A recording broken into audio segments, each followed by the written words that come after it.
My name is Claire Dawson, and for 29 years I believed my mother loved me the way mothers are supposed to. I was wrong. It took one sentence to show me the truth, and it took one phone call to change my life forever. Let me start from the beginning.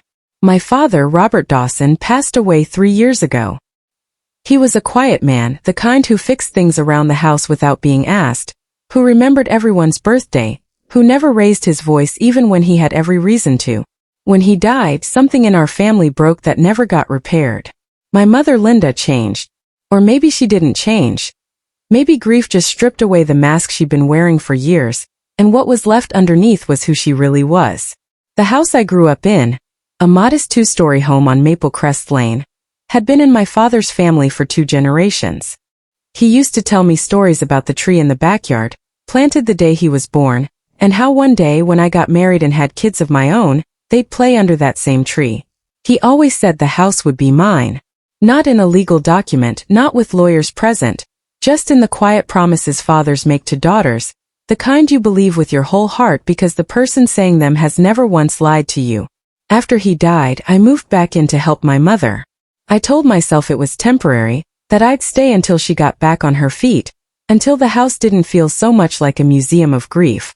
I gave up my apartment in the city, packed my things into my old bedroom, and threw myself into taking care of her. I paid half the utility bills. I repainted the kitchen because she said the yellow walls reminded her too much of Dad's cooking mornings. I mowed the lawn every Saturday, fixed the leaky faucet in the guest bathroom, drove her to doctor's appointments when her knees got bad. 3 years of my life, poured into a house I thought would eventually be home in every sense of the word. Then came the argument. It was a Tuesday evening in early spring.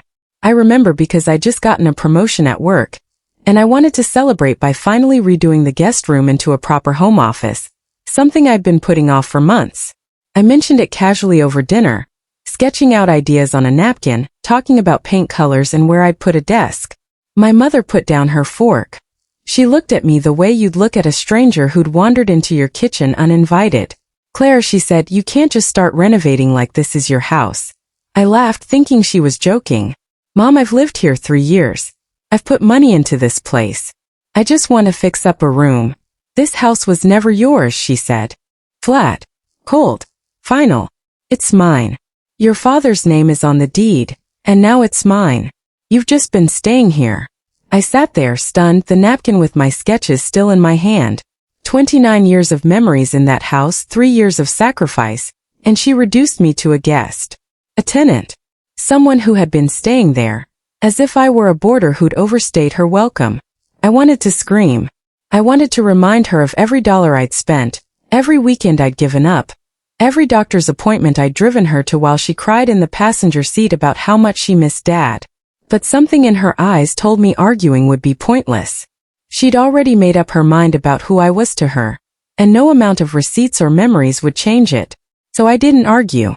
I just said, "Okay, Mom," and I finished my dinner in silence. But inside, something had shifted permanently. That night, lying in my childhood bedroom, staring at the same ceiling I'd stared at as a teenager, I realized I'd been living in a fantasy.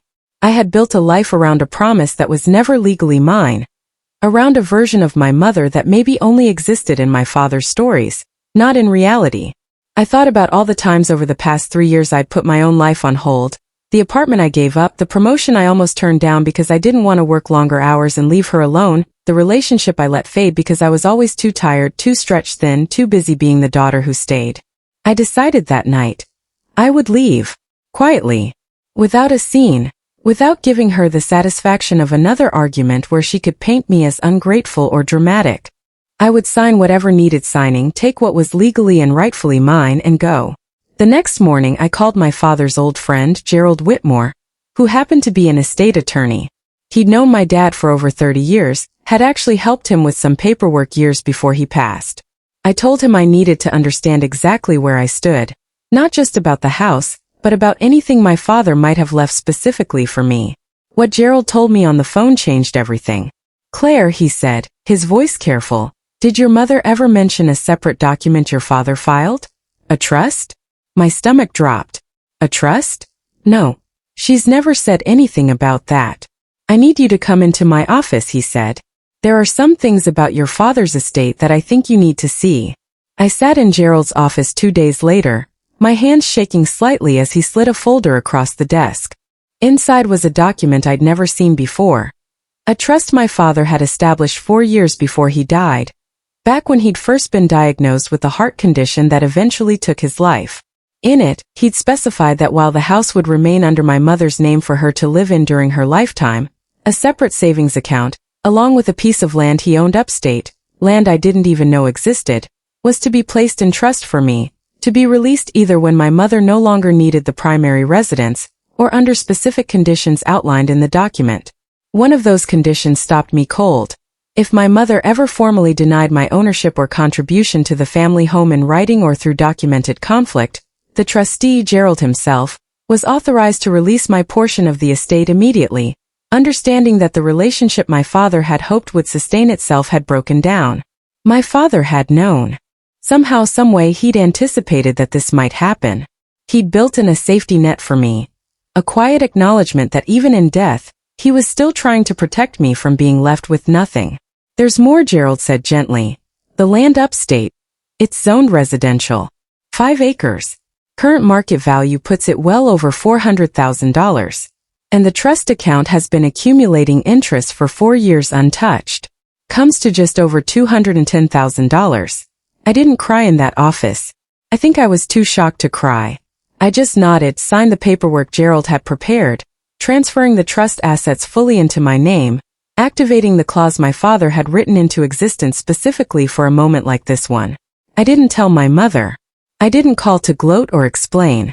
I simply signed the papers in silence, just as quietly as I'd endured her words days before. I spent the next 2 weeks looking for an apartment.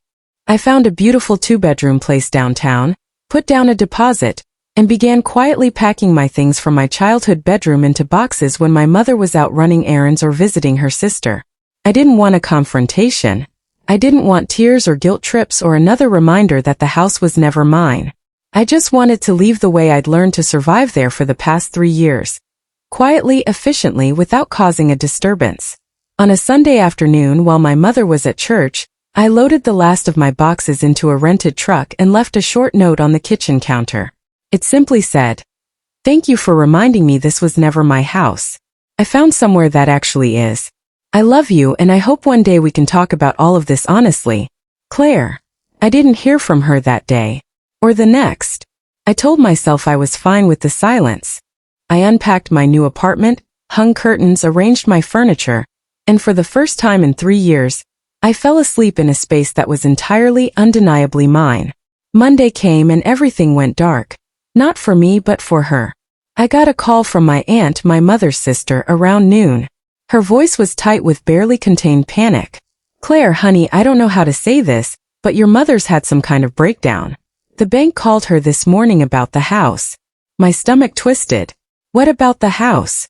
Apparently there were payments your father had been making on a second mortgage no one knew about, medical bills from his surgery years back. Your mother stopped making them after he passed because she assumed the house was paid off, but there was still a balance. The bank's been sending notices for months. She just never opened them. She thought it would sort itself out. My aunt paused. "The house is being foreclosed on, Claire. She has 30 days. I sat down on my new couch in my new apartment, absorbing information I never expected. My mother, the woman who told me the house was never mine, was about to lose it entirely. I want to tell you I felt triumphant in that moment, some cinematic sense of justice being served. But mostly I just felt tired. Tired of the drama, tired of the secrets, tired of a family built on assumptions and unspoken resentments instead of honest conversations. I drove over that evening.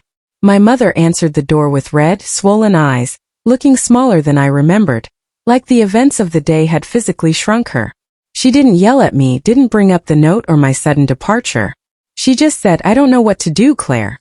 We sat at the kitchen table, the same table where she told me the house was never mine, and for the first time in years we actually talked.